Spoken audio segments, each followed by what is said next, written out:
Olá e sejam de novo bem-vindos aqui ao meu canal. Eu hoje decidi falar novamente de um caso um bocadinho antigo, é um caso que aconteceu em 2001. Trago-vos o caso Chacina dos Portugueses, que é como ficou conhecida a história nos mídias. A 12 de agosto de 2001, 6 portugueses desembarcaram no aeroporto Pinto Martins, em Fortaleza, no estado do Ceará, no Brasil, para umas férias com um amigo que também lá morava. Mal sabiam eles que daí a poucas horas estariam todos mortos. Em 2001, 6 empresários portugueses de construção civil decidiram ir passar férias para o Brasil. Eram eles Joaquim Manuel Costa, Joaquim Silva Mendes, Joaquim Fernandes Martins, Manuel Joaquim Barros, Vítor Manuel Martins e António Correia Rodrigues. Um deles, o António Correia Rodrigues, mais conhecido como Tony, tinha um amigo, também ele português, a viver em Fortaleza já desde esse ano, que se chamava Luís Miguel Militão. Decidiram então este Tony e os amigos ir para Fortaleza, ter com o Luís, que até lhes tinha dito para dispensarem agências de viagens, que ele trataria de os ajudar tanto no alojamento como em visitas aos locais mais turísticos. Fortaleza é a capital do estado do Ceará e é um destino muito conhecido pelas praias. E Luís Miguel Militão foi buscá-los ao aeroporto e disse para irem diretos a um bar, ou uma espécie de barraca, que ele tinha alugado de propósito para passarem um bom bocado entre todos, com bebida e mulheres. Este bar chamava-se Bela Latina e ficava na parte velha da Praia do Futuro, em Fortaleza. Disse também que alguns amigos seus brasileiros iriam juntar-se a eles mais tarde lá no bar. Os portugueses estavam assim com alguma relutância em ir diretos para um bar. Disseram que preferiam ir para o hotel, pousar as malas, mas o Tony quis ajudar Luís Miguel Militão a convencê-los e disse que seria uma boa forma de descontrair e relaxar depois de uma viagem tão longa e maçadora que foi de Lisboa para o Brasil. Tony e Luís tinham uma relação muito próxima, eram quase como irmãos, já se conheciam desde há muito tempo em Portugal. O Tony já o tinha ajudado bastante financeiramente, visto a situação deste Luís Miguel Militão ser sempre muito instável a nível financeiro. Tony levou também alguns presentes enviados dos pais para o Luís. Chegaram todos então ao bar, que foi alugado só para eles. Começaram então supostamente a beber e a conversar, juntamente com mais 4 amigos brasileiros de Luís Miguel Militão. No entanto, chegou a uma altura em que os portugueses estavam mesmo muito cansados e mostraram alguma vontade em irem embora para ir para o hotel descansar. E a quando disto, supostamente Luís Miguel Militão virou-se para os seus 4 amigos e disse: "É agora ou nunca." Procederam então a amarrá-los às cadeiras e, supostamente, ao Luís Miguel Militão também. Levaram os 6 portugueses para a casa de banho das mulheres e o Luís Miguel Militão ficou na casa de banho dos homens.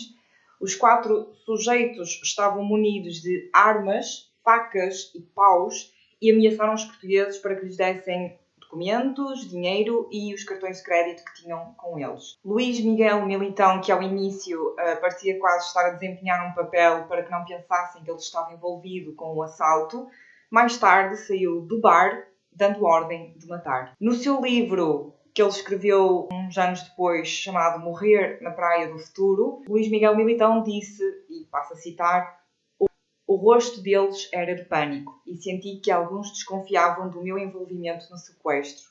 Olhei para o Tony e vi que ele estava de cabeça baixa, com um ar de abatido e sentia-se traído por mim.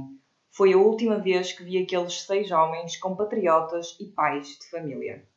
Luís Miguel Militão saiu e foi diretamente a caixas automáticas levantar altas quantias de dinheiro com os cartões de crédito dos amigos.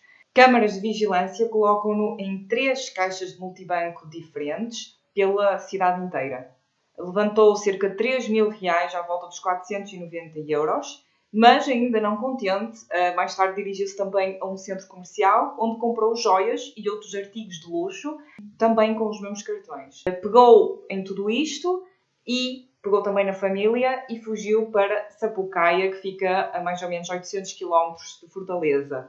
Mais tarde ele disse que tinha planos de sair do Brasil pela Guiana Francesa. Os 6 portugueses no final da semana perderam o voo de regresso a Lisboa e foram dados como desaparecidos. Eles inclusive foram dados como desaparecidos no dia a seguir, no dia 13 de agosto, pelas famílias que nunca mais tiveram notícias deles. Como toda a gente sabia que foi Luís Miguel Militão quem tratou toda a viagem e quem os tinha ido buscar ao aeroporto, porque até está nas câmaras de vigilância do aeroporto. Aliás, as imagens dos 6 portugueses no aeroporto são as últimas imagens conhecidas com o paradeiro deles. A polícia rapidamente tenta rastrear o percurso feito pelos portugueses depois da chegada ao aeroporto e é quando a dona desta barraca diz que alugou a barraca nessa noite do dia 12 de agosto a um grupo de 5 pessoas, Luís Miguel Militão e os seus 4 amigos. Alugou-a por R$300, 50 euros mais ou menos, a noite e que nunca mais os tinha visto.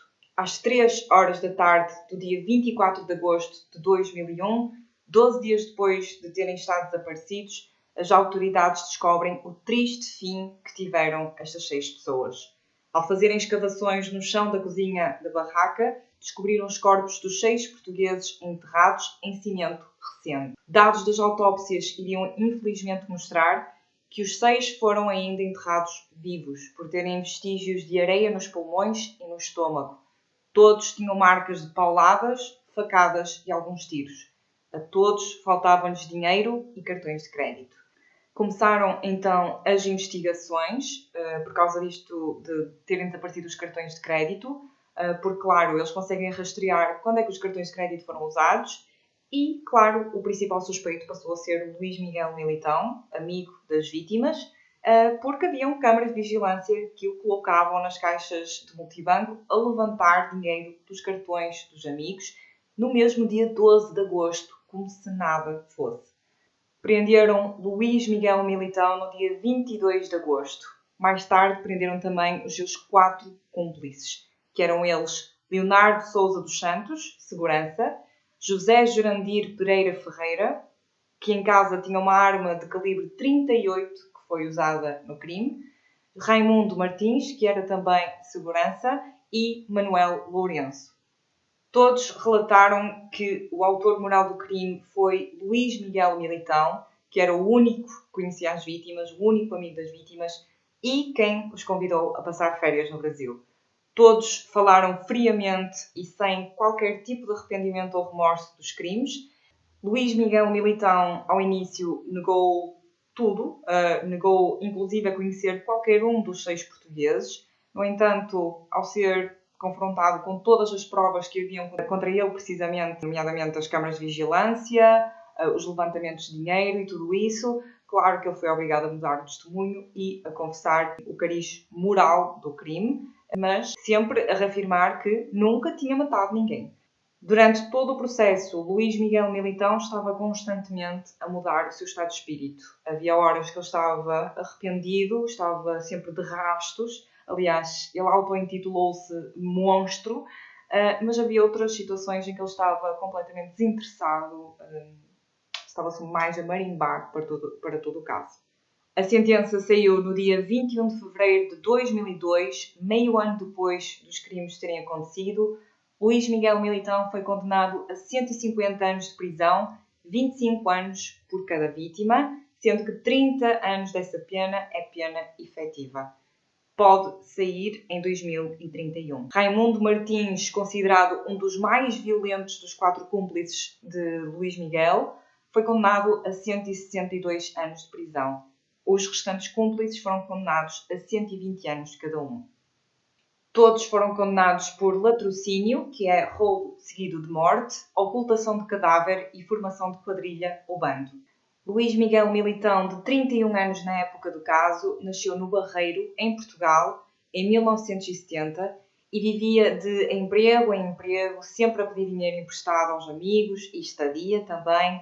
Depois de um ano em que se endividou imenso com um amigo e do fim do casamento, em 2001 emigra para o Brasil, onde continua com a mesma vida financeiramente débil, usando o pouco dinheiro que tinha para sair com mulheres, beber e estar com amigos. Tentou também abrir um bar, mas também sem sucesso. Mas no fundo, Luís Miguel Militão estava sempre à procura de uma forma de ganhar dinheiro sem ter de trabalhar ou trabalhar minimamente. Um mês antes da chegada dos amigos ao Brasil, Luís Miguel Militão diz que estava à conversa com estes 4 cúmplices no crime e que disse que um amigo dele ia trazer uns outros amigos também de Portugal para virem passar umas férias em Fortaleza e iam visitá-lo em breve. E disse que um desses amigos do grupo, que mais tarde viria a ser também cúmplice dos homicídios, lhe perguntou se o seu amigo de Portugal era estribado, que supostamente quer dizer se tinha muito dinheiro. E ele diz que sim, que eram muito ricos, todos eles. Disse que quase que foi em tom de brincadeira que começou todo o plano deste crime. Um plano em que iriam aniquilar os amigos para simplesmente obter dinheiro de forma fácil. O buraco de 2 metros de profundidade, onde os 6 portugueses estavam enterrados, foi aberto um dia antes do crime. Contaram que renderam os portugueses com as armas e, um a um, colocaram-nos no buraco, junto com as bagagens, colocando uma camada de areia por cima e logo depois cimento e pintaram, no fim, com tinta verde, o chão da cozinha. No livro de Luís Miguel Militão, que, claro, as vítimas com razão foram muito contra a publicação, lê-se uma frase que mais ou menos conta como é que isto tudo começou e passo a citar: quando a primeira vítima, António Rodrigues, atendeu o telefone, recebeu uma paulada. Levaram o corpo e atiraram-no dentro do buraco da cozinha. Raimundo foi buscar o segundo refém. O plano era o mesmo. Levaram o terceiro, foi atirado no buraco com os outros. Luís Miguel Militão foi apelidado por si mesmo como o Monstro de Fortaleza. Mais tarde escreveu então este livro que se chama Morrer na Praia do Futuro, a verdade de Luís Miguel Militão sobre o caso de Fortaleza. Claro, obviamente as famílias foram muito contra, no entanto, acabou mesmo por ser publicado e acredito que ele ganha lucros com a publicação deste livro. Supostamente na prisão, Luís Miguel Militão é um cidadão exemplar, muito calmo, sem qualquer tipo de problema. E, além disso, está a tirar 2 cursos e diz que quer ser professor quando sair da prisão. Como eu disse, ele pode sair em liberdade no ano de 2031. Hoje em dia, os pais de Luís Miguel Militão vivem em Portugal, quase nunca saem ou falam com ninguém. Os vizinhos dizem que eles se sentem envergonhados e, claro, muito tristes com os crimes do filho e estão sempre também a dizer, supostamente, que querem juntar um dinheiro e ir visitá-lo à prisão, visto que já não o vem desde 2001, que foi quando ele emigrou para o Brasil. Os funerais dos 6 portugueses foram feitos em simultâneo. Quase ninguém da família das 6 vítimas fala para a televisão ou para a comunicação social em geral. Claro que preferem tentar esquecer como é que as vítimas morreram, mas acredito que seja difícil. Espero que tenham gostado deste caso. Se gostaram, não se esqueçam de dar um like. Também, se tiverem ideias de casos ou de vídeos em geral, podem deixar nos comentários. Por hoje é só. Beijinhos. Bye!